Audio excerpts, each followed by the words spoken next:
The July sun beat down mercilessly on Llano County, turning the Texas land into a cauldron of dust and sweat. The town's dirt roads teemed with the activity of the weekly market, where farmers came to sell cattle and buy supplies. It was there, amidst the clamor of auctions and the pungent smell of chewing tobacco, that Levi McCullen stopped before a scene that chilled his blood. A young woman no older than 22 was being offered as domestic help by a man with small eyes and a crooked smile. She kept her head down, but when she briefly looked up, Levi saw something that deeply disturbed him. There were no tears, just an empty resignation that spoke of unimaginable horrors. Her brown hair was simply tied back, but her hands trembled slightly. The auctioneer shouted out numbers, and Levi felt something stir in his chest, parched by the loneliness of 3 years of widowerhood. Without a second thought, Levi raised his hand and offered more than any other buyer was willing to pay. $200 was a fortune for domestic labor, but something in those haunted eyes stopped him from negotiating. When she was handed over to him, with only a small bundle of clothes and a yellowed paper that read, Alma Santos, 22 years old, he noticed that she showed neither relief nor fear. She simply accepted, like someone who had already lost the capacity to expect anything better from life. During the drive back to the ranch, she remained in absolute silence in the truck's cab, watching the arid landscape through the dusty window. Levi tried a few kind words, but soon realized she preferred silence. There was something in her demeanor that suggested a pain so profound that words seemed inadequate. The only sound that broke the heavy atmosphere was the rumble of the engine and the hot wind coming through the open windows. The McCullen Ranch stretched for 1,000 acres of good land for cattle and wheat cultivation, but the main house breathed the melancholy of a man who had lived alone for too long. Levi showed Alma her room, simple but clean, with a window that overlooked the fields. She inspected everything with practical eyes, like someone accustomed to quickly assessing whether a place offered safety or danger. On that first night, Levi woke to muffled screams coming from her room. When he went to check, he found the door locked, and after a few minutes only suppressed sobs. He didn't try to enter, respecting her privacy, but he stayed outside until silence returned. In the morning, she appeared in the kitchen as if nothing had happened, made coffee without being asked, and began cleaning the house with an efficiency that surprised Levi. She knew exactly what to do, as if she had spent her life taking care of houses and men who didn't truly know her. The days settled into a strange but functional routine. Alma cooked simple, tasty meals, kept the house spotless, and helped with lighter farm work without ever complaining. Levi, for his part, respected her silence and never asked about her past. But the nights continued to be a torment. She woke up screaming at least 3 times a week, and he began to notice small signs that worried him. Alma avoided any accidental touch, startled at unexpected noises, and always double-checked that the doors were locked before sleeping. In town, the comments began. Why had a respectable rancher like Levi bought such a beautiful young woman? Neighbors whispered in the streets, speculating about the nature of their relationship, but what intrigued everyone most was Alma herself. Her education was evident. She spoke well, could read and write, and had manners too refined for someone who was supposed to be just a farmhand. Everything changed one August afternoon when a man in a dark suit and a wide-brimmed hat appeared in town, asking questions. He introduced himself as a private investigator and showed a photo of Alma to anyone who would look. He claimed to be looking for a dangerous fugitive who had stolen money from her employers in Austin. The description perfectly matched, but there was something about the man's demeanor that made several residents uncomfortable. His eyes were too cold, and he seemed more like a bounty hunter than a legitimate investigator. When the news reached Levi through the gas station owner, his stomach churned. That night he found Alma sitting on the porch, looking at the horizon like someone who knew her temporary peace was coming to an end. "He found me," she said simply, without looking at Levi. It was the first time she had spoken about her past, and her voice trembled with a mixture of fear and anger. The truth Alma revealed that night changed everything Levi thought he knew about the world. She had been sold as a teenager into an exploitation network that served powerful men in Austin, Dallas, and other major Texas cities. For years, she was forced into situations that broke her inside, until she managed to escape on a rainy dawn, taking with her only the clothes on her back and documents that proved the involvement of influential politicians and businessmen. The man in the dark suit was not an investigator. He was the right-hand man of the organization's leader, sent to bring her back or silence her forever. Levi felt a rage he hadn't experienced since his wife's death, but also an iron determination. This courageous woman had found refuge on his ranch, and he would not allow anyone to hurt her again. For the first time in years, Levi McCullen had something worth fighting for, even if it cost him everything he had built on that harsh but honest land in the heart of Texas. The confrontation came 3 days later, when the man in the dark suit appeared at the McCullen ranch gate, accompanied by 2 thugs, who looked like they'd walked straight out of East Texas prisons. Levi met them on the porch with his Winchester resting on his shoulder, while Alma remained hidden in the barn as they had planned. The leader introduced himself as Marcus Delacroix and spoke with the arrogance of someone accustomed to getting what he wanted through intimidation. "We know she's here, rancher. Hand over the merchandise and no one gets hurt," he said, spitting on the dusty ground. Levi felt his blood boil, but kept his voice calm. "I don't know what you're talking about, mister. There's only cattle and wheat here." Marcus smiled coldly and signaled for his men to spread out across the property. It was then that Alma emerged from the barn, determined not to let Levi fight for her alone. "I'm here," she said with a firm voice. "But if you take me, leave this man alone. He has nothing to do with this." Marcus advanced toward Alma, but Levi blocked his path, raising his rifle. "Over my dead body," he muttered through clenched teeth. The tension in the air was palpable. Any false move could turn that quiet ranch into a battlefield. It was then that Alma did something unexpected. She pulled a flash drive from her pocket and waved it in the air. "This is what you really want, isn't it? The names, the photos, the bank transfers, and it's all here." Marcus froze, his eyes fixed on the small device. Alma continued. "Senator Richardson, Judge Morrison, Sheriff Hayes, all of them documented with underage girls. Say if anything happens to me or Levi, this goes straight to the FBI." The silence that followed was broken only by the sound of the wind sweeping through the wheat fields. Marcus calculated his options, knowing that killing Alma there could bring much worse consequences than leaving her alive. His powerful employers would not tolerate exposure, especially in an election year.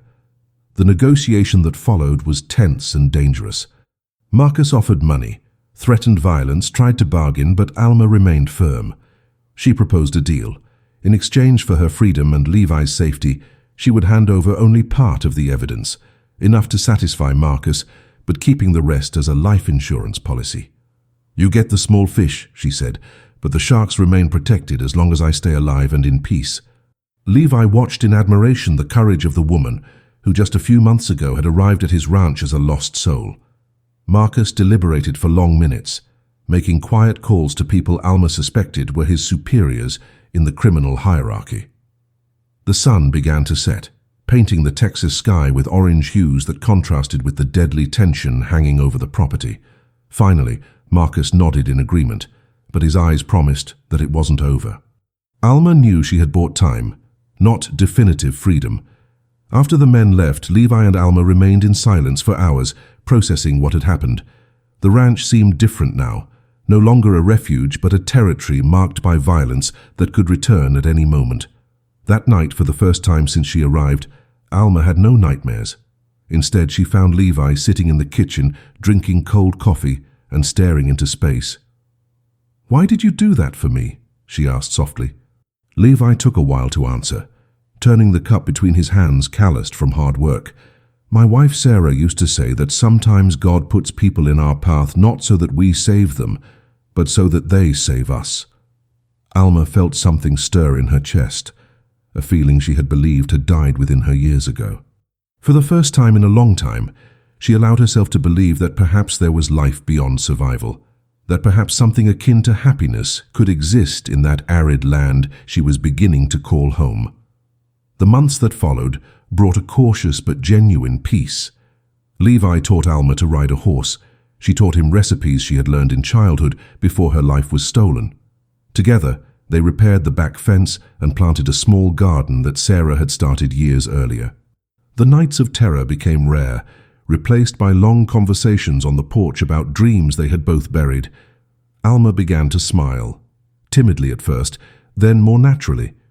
Levi rediscovered that he could laugh without feeling guilty about the memory of his deceased wife. The town gradually accepted Alma as part of the community, especially after she helped care for the local veterinarian's sick daughter, showing medical knowledge that intrigued everyone. She never explained how she had acquired it, but Levi suspected it had been learned the hardest way possible. Some neighbors still whispered, but now it was with benevolent curiosity, not malicious suspicion.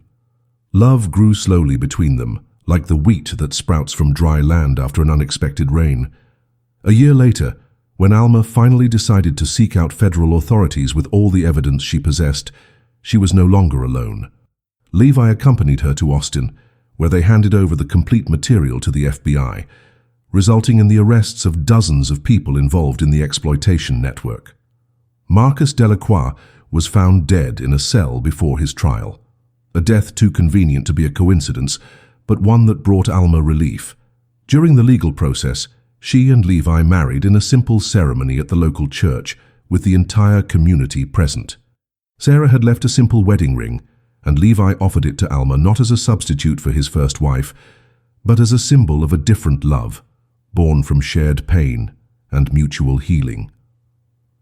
Today, 5 years later, the McCullen Ranch echoes with the laughter of two children who will never fully know where they came from, but will grow up knowing they are deeply loved. Alma found not only a home, but reclaimed her humanity. And Levi learned that the heart has an infinite capacity to start over, even when it seems completely broken. The federal investigation that followed revealed even deeper ramifications than Alma had imagined. The material she had kept for so long exposed a network that spanned 5 states, involving not only local politicians but prominent figures in Washington. Special Agent Jennifer Walsh, assigned to the case, was impressed by Alma's courage and the quality of the evidence collected. During weeks of depositions, Alma relived traumas she preferred to forget, but found strength in Levi's unwavering support. He never let her face those moments alone. Each interrogation session was followed by long walks through the ranch fields, where silence healed more than any words of comfort. Defense lawyers tried to discredit her testimony, painting her as a criminal seeking revenge, but the documentation was irrefutable. Senators resigned, judges were removed, and corrupt sheriffs lost their careers in a wave of scandals that rocked the Texas establishment. During the main trial, which lasted 3 intense months, Alma demonstrated a strength that surprised even Levi. She faced the defense lawyers with dignity, answered the most invasive questions without losing her composure, and looked into the eyes of her former tormentors without showing fear. The press tried to turn her into a celebrity, but she refused all interviews, preferring the privacy of the ranch to the glare of fame. Levi watched proudly as the woman who had arrived broken on his property transformed into a survivor who inspired other victims to come forward. Letters arrived from all over the country, from women who found courage in Alma's story to escape similar situations. The FBI created a special program using her case as a model to dismantle other exploitation networks. When the last of the defendants was sentenced to life in prison, Alma finally allowed herself to believe that the nightmare had truly ended. Justice had been served, but more importantly, she had recovered her voice. The post-trial period brought unexpected challenges. Alma struggled with anxiety attacks when she received public attention, and for several weeks she completely isolated herself on the ranch. Levi respected her space, continuing daily activities while observing her from afar, ready to offer support when she was prepared. It was during this period that Alma began to write. First just personal notes, then entire pages about her experience. Writing became a form of therapy, allowing her to process years of trauma in a constructive way. Dr. Patricia Hernandez, the psychologist who was counseling her, encouraged this creative expression as part of the healing process. Gradually, Alma began to consider turning her writings into something bigger, perhaps a book that could help other survivors. Levi found pages scattered around the house, each revealing a little more of the extraordinary woman who shared his life. He never read them without permission, but when she began to share excerpts with him, he better understood the depth of her transformation. The marriage proposal came naturally during an ordinary spring morning. They were fixing the north fence of the property when Levi stopped working and looked at Alma with an expression she had never seen before. "I know you don't need me to be complete," he said, taking off his hat and running a hand through his graying hair. "But I need you, not as salvation but as a partner. Would you be willing to build a real life with me?" Alma felt tears of joy for the first time in years run down her face. She had learned the difference between being desired by men who saw her as an object and being loved by a man who respected her as an equal. Levi's proposal was neither possessive nor desperate. It was a gentle offer of partnership based on mutual respect and genuine love. "Yes," she replied simply, and they sealed the agreement with a soft kiss under the Texas sun that had witnessed both so much suffering and her redemption. The ranch that once represented only refuge now symbolized a new beginning. The wedding took place 6 months later, in an intimate ceremony that perfectly reflected who they had become together. The local Methodist church was packed with neighbors who had learned to love and respect Alma, fellow ranchers who considered Levi family, and even federal agents who had become friends during the legal process. Pastor Williams conducted the ceremony with words about redemption and second chances that touched everyone present. Alma wore a simple white cotton dress she had sewn herself, and Levi wore his only suit, the same one he had worn at Sarah's funeral years before. There were no contradictions in this choice. Sarah was part of Levi's history, just as the traumatic past was part of Alma's history. Both had learned that honoring the past didn't mean being trapped by it. The reception was held at the ranch itself, with live country music, barbecue prepared by the neighbors, and dancing that extended late into the night. For the first time since her teens, Alma danced purely for joy, without fear or obligation. 3 years after the wedding, the McCullen Ranch had completely transformed. What was once a property run by a solitary man now teemed with new life. Helma established a small homemade preserves business that became popular in the region, using recipes she had learned from her grandmother before the tragedy that changed her life. Levi expanded his cattle ranching and began offering horseback rides to tourists, an activity Alma coordinated with a natural knack for hospitality. More importantly, they became a support point for other vulnerable women. Alma used her experience to guide victims of human trafficking, while Levi offered temporary work and safe shelter when needed. Alma's memoir was published by a publisher specializing in survivor testimonies, with all proceeds going to anti-human trafficking organizations. Together, they proved that true love doesn't erase scars, but transforms them into symbols of strength. The ranch that brought them together continued to be their sanctuary, but now also served as a beacon of hope for others seeking a fresh start.